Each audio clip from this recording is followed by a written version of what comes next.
Last night, a friend pulled me out of the house to catch a local music night's opening act. After a few drinks, I realized something terrifying. My phone was missing. I searched everywhere: the bar, the bathroom, the table. Finally, I used my friend's phone to call him. Someone picked up after 2 rings. There was a low, raspy giggle, then they hung up. I kept calling, but there was silence. Defeated, I went home, only to find my phone resting quietly on my nightstand. As a kid, I was the last one picked up by the school bus each morning. One day, an empty bus pulled up earlier than usual. The driver smiled and waved for me to get on.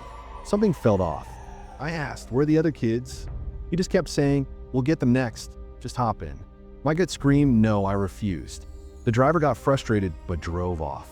Moments later, the real bus arrived. That night, I told my parents.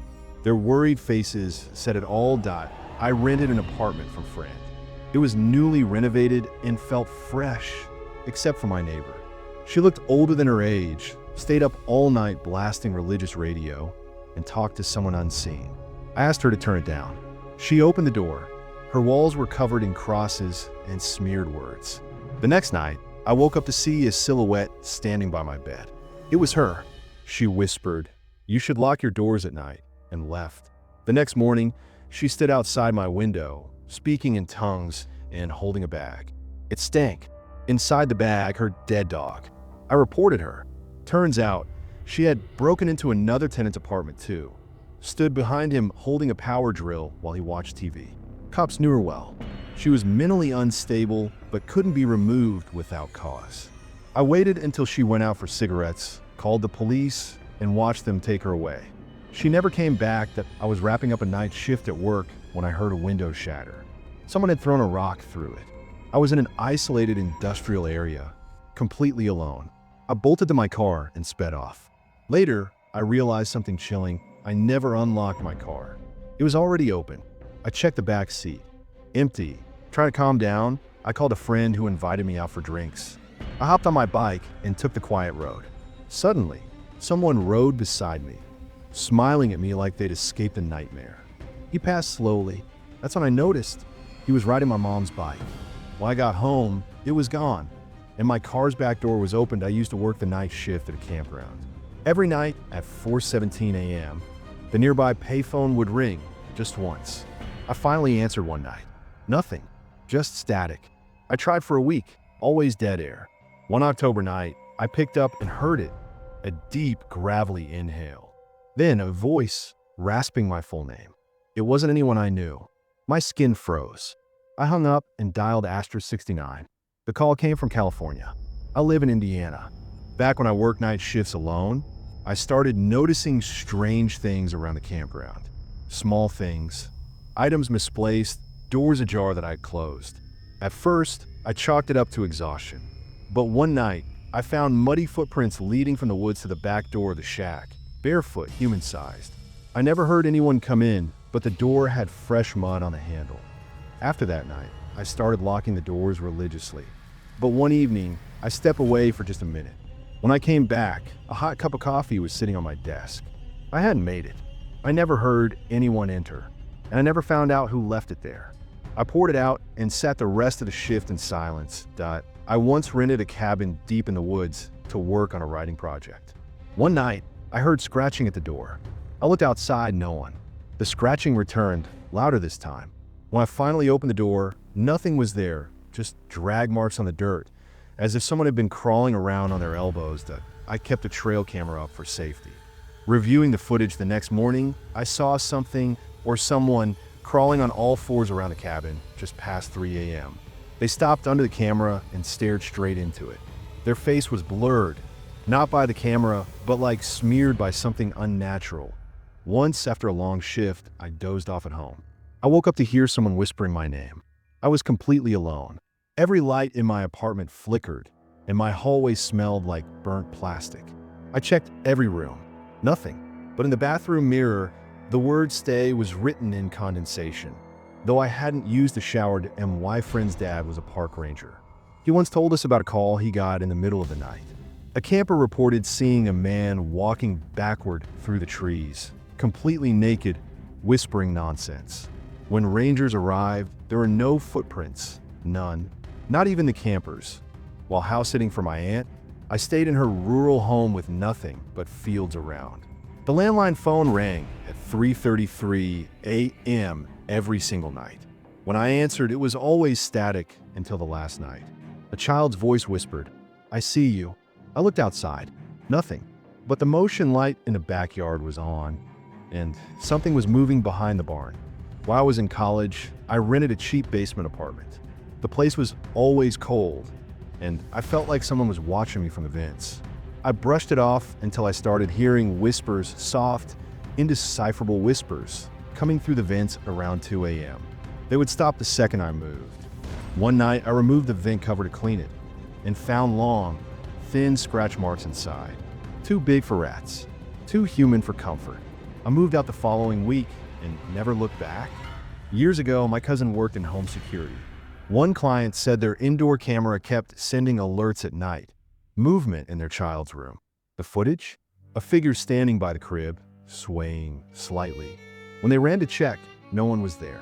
They moved out the same month that I once found a notebook hidden in the attic of an old house I was restoring. Inside were scribbles, just the words "don't go down" written over and over, some in red. At the back, one final message read, "If you're reading this, it's already in the house." One evening, while hiking alone, I got lost. As night fell, I saw something white ahead. It looked like a person standing perfectly still. I called out. No response.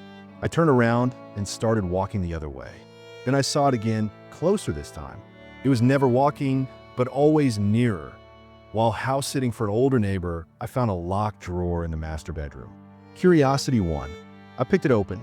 Inside was a collection of black and white photos, each one of different people sleeping in bed, taken from the foot of their mattress. The last photo was me. Once during a storm, my power went out. I lit candles and waited it out. Suddenly, the hallway light flickered back on, but I hadn't turned the power back on yet. Then I noticed the living room door slowly creaking open, and footsteps began to echo from the hallway toward me. My little brother used to talk to someone in his closet at night. We thought it was an imaginary friend, until I overheard him one night say, "No, I can't let you out. Mommy will be mad." I peeked in his room. He was staring into the dark closet, whispering. There was nothing there that I could see. My best friend once stayed at a farmhouse rental for the weekend. The house was fine, except for the bathroom mirror. Every time someone used it, they'd see a different reflection, sometimes older, sometimes injured, sometimes smiling when they weren't. My uncle passed away last year. A few weeks after his funeral, we started getting emails from his account. At first, they were empty. Then came a message, "I'm not where you buried me." A friend told me he woke up to the sound of someone breathing loudly. He lived alone. He searched his place top to bottom. Then he found the source. The voice recorder on his phone had been activated, and it had recorded someone breathing, whispering his name while he was asleep one night. I got home from work and my dog didn't greet me. I found him hiding under the bed, shaking. I thought maybe fireworks. Then I heard a voice from the kitchen say, "I told you not to open the door." No one else was home. Sleepover as a kid. We dared each other to go into the forest behind the house. My friend went in first. We saw her through the trees, but when she came back, she was already sitting next to us, pale as a ghost. "I didn't go," she whispered, but something waved at me. A coworker swore something followed him home from a ghost tour. His cabinets would open in the night. Cold spots moved through the house. He finally set up a motion camera. One night it caught his bedroom door slowly creaking open and a hand curling around the edge, but no arm, no body. I once helped clean out my grandmother's attic. In an old box was a reel-to-reel tape labeled "Do Not Play." Of course we played it. It was a woman sobbing, then whispering keys in the floorboards. The audio ended with loud thuds and what sounded like nail scratching would die. I had a friend who stopped sleeping entirely. He said every time he closed his eyes, he would feel someone watching him from just inches away. Not in a dream, he felt them. After a week, he collapsed from exhaustion. He mumbled one thing before blacking out: "They don't blink." I visited an old castle in Europe. In the basement, I took a photo of a locked room. When I developed it later, A pale face with black eyes stared out from inside. No one else saw it in person. Just in my photo that I stayed in a motel on a road trip once. The next morning, there was a message carved into the wall behind the mirror. Room 9 is not empty. I was in room 9 that I was video calling a friend late at night. Mid-conversation, their screen glitched. For a second, I saw someone standing behind them. When I asked, they turned no one.